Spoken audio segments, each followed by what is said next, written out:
Professor Karim, what is the significance of this finding? So one of the major challenges we've had in trying to make an AIDS vaccine has been the variability in the virus. In other words, this virus keeps changing, and the viruses across the world are quite different from each other. So we've been struggling as a field to try and find a way to make a vaccine that would elicit antibodies. These are the soldiers the body makes to fight diseases. So we want to get the body to make antibodies that can kill all kinds of HIV.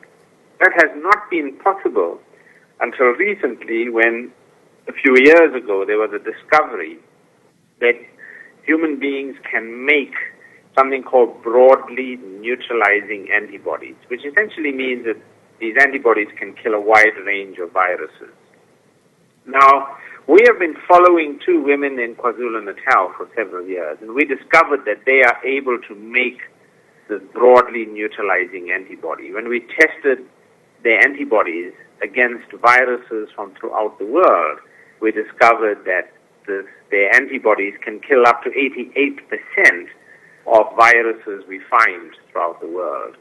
So our discovery is that for the first time, we've now discovered how the body makes those antibodies. How do they do that? How does the body make that? And what makes these two women unique? Right. So until now, we've known about antibodies. What we didn't know is how does the body actually make these antibodies. And what we've discovered is that there's a critical change that has to occur in the virus, where a sugar molecule attaches to the outer covering of the virus at a very specific spot. Now, the envelope or the cover of the virus has lots of sugars, but they are in all different kinds of places. But when a sugar attaches to a very specific spot, which we label 332, so in position 332, when the sugar is present there, these two women were able to generate this amazing antibody.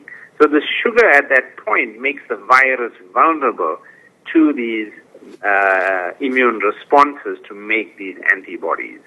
So that's what we've discovered. Now, why is that important? It's important because that's exactly what we're trying to do in a vaccine. We're trying to get the body to make a broadly neutralizing antibody. So that's the implications of this finding.